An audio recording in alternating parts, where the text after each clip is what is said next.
What's good? What's good? We are back. Yours truly, the one and only Paul Pickett, host of the Paul Pickett Podcast, aka Triple P, aka the Common Sense Podcast, your source for music, sports, politics, world events, and much, much more. Today, I'm going to react to a video of Joe Budden and the crew reacting to Charlamagne the God claims that the Breakfast Club is bigger than the Joe Rogan podcast. But before we do that, let's give you a word from, excuse me, one of our sponsors, and that's Dizzle. That turn, that lit, that slap. It is that one. That everybody talking about Dizzle new drink. They like that's that turn, that lit, that slap. It is that one. That everybody talking about Dizzle new drink. They like you could Dizzle too. Dizzle is a premium luxury liqueur mixed with agave tequila, French cognac, and orange liquor mango mix. Throw your Dizzle on ice, and it's nice. If you want to order your very own bottle or bottles of Dizzle Premium Luxury Liqueur, go to dizzlebrand.com. Click on our locations. Click on one of the top 3 website links. I recommend Emilio's Beverage. Must be 21 and over. Shipping and handling is included as well. The Dizzle Brand merch is on that site as well. Go to dizzlebrand.com. Click on Merchandise Store.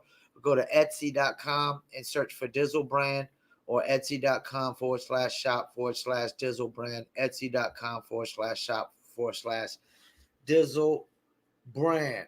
All right, let's get into it. Joe Budden's podcast, Charlamagne claiming that the Breakfast Club is bigger than Joe Rogan. To Schultz and Charlamagne arguing about who's bigger, Rogan or Charlamagne. Rogan or Charlamagne? That's what I watched. Was that a real argument? A real one? That's what I watched. Yo, that's an old age gadget of you, nigga. Stop it. Nah. Yo, said that. What was the conversation about?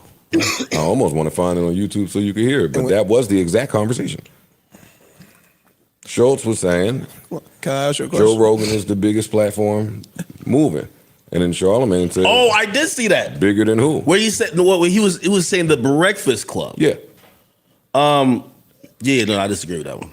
I disagree too. You disagree with whose side? Joe Rogan is the biggest thing in the world.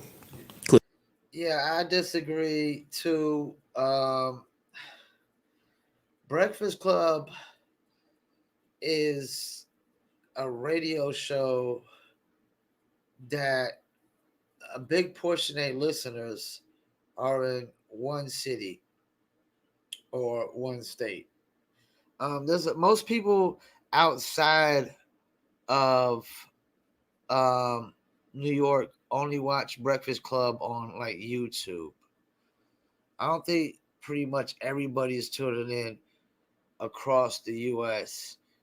every single morning. I mean, and to be honest with you, now that Angela Yee is left, it's not as interesting no more. I actually thought they'd be just fine, but it's not the same without Angela Yee. I think she was right. The Breakfast Club as we know it is dead. And Joe Rogan is bigger than any one mainstream news channel by himself. The Breakfast Club isn't necessarily bigger than any one mainstream news channel by themselves. Let's keep it moving. Mm-hmm. The end. I don't care what. I think Joe Rogan is. I don't care what anybody's basically metrics say. I think he's basically like a late night TV show, man. Like it's different. It's different stratosphere. Mm-hmm. I don't count him, and that's like you counting Stern. It's like it's different. But I mean, I'll tell you what I pulled from it later. It's rather interesting.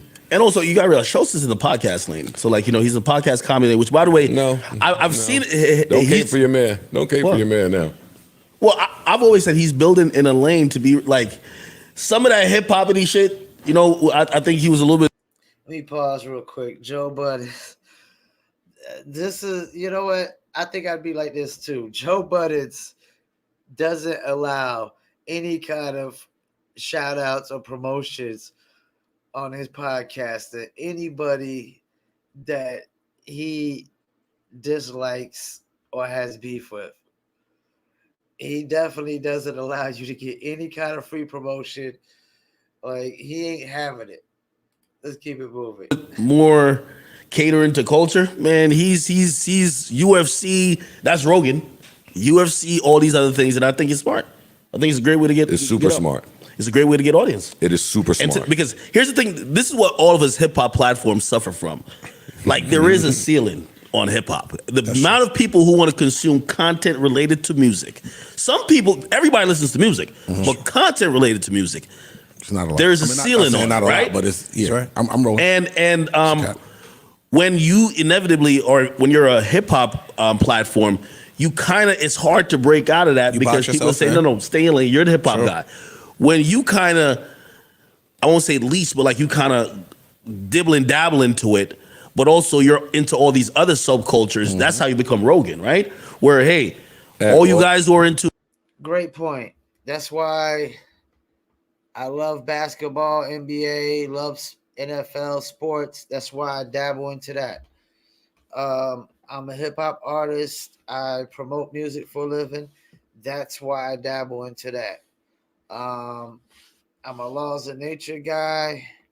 You know, that's why I dabble into, you know, how the world was created, beginning in times and things of that nature. You know, and that's why I don't try to stay with just, even as a music promoter, I don't try to be just a hip hop guy.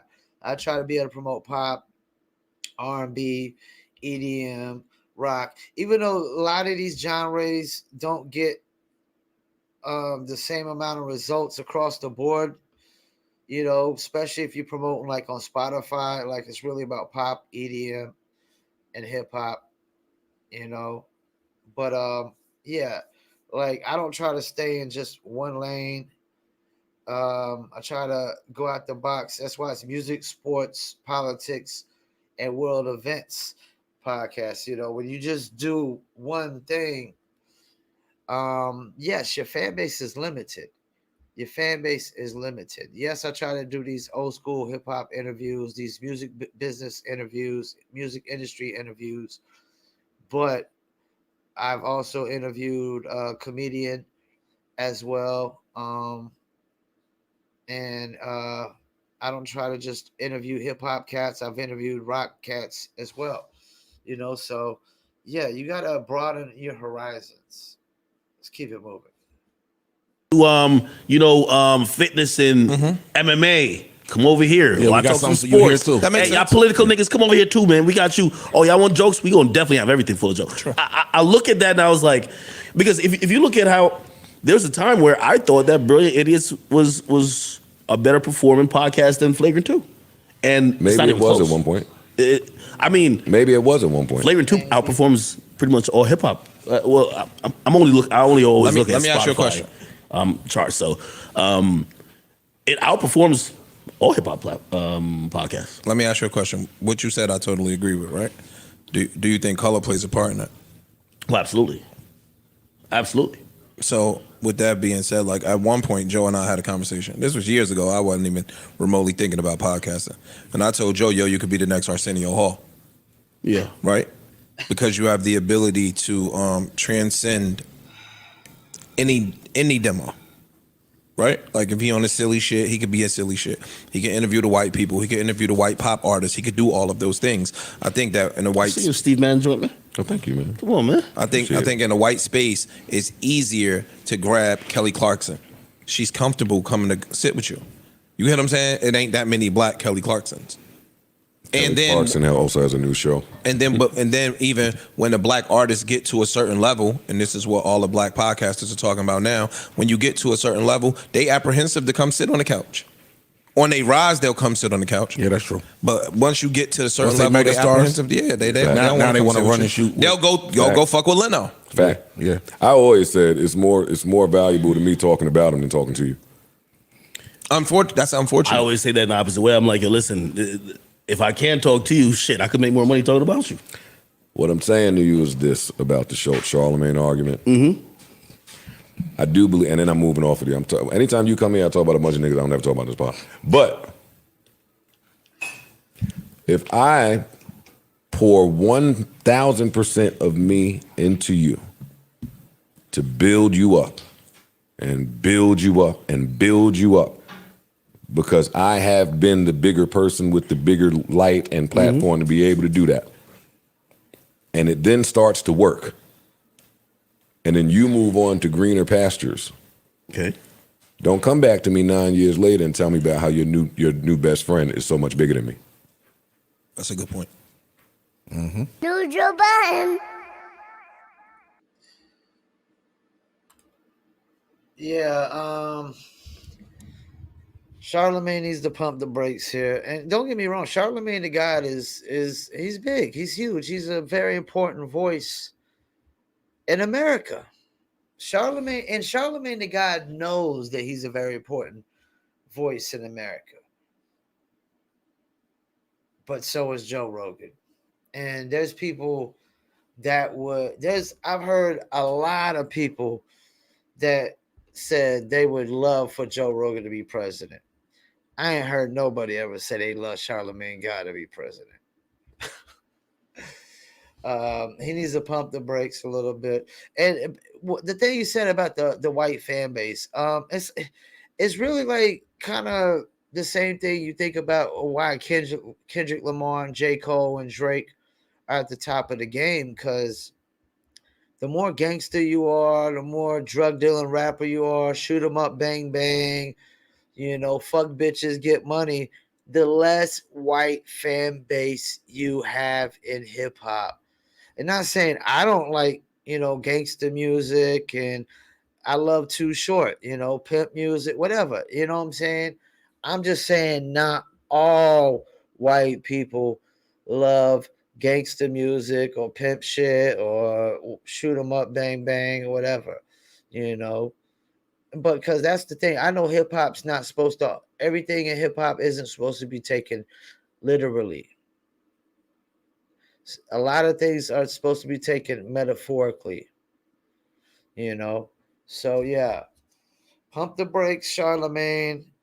Maybe you'll be big as Joe Rogan or bigger at some point. You're getting close, but you're not there yet. Once again, thank you for tuning in, Paul Pickett Podcast. And I'm out.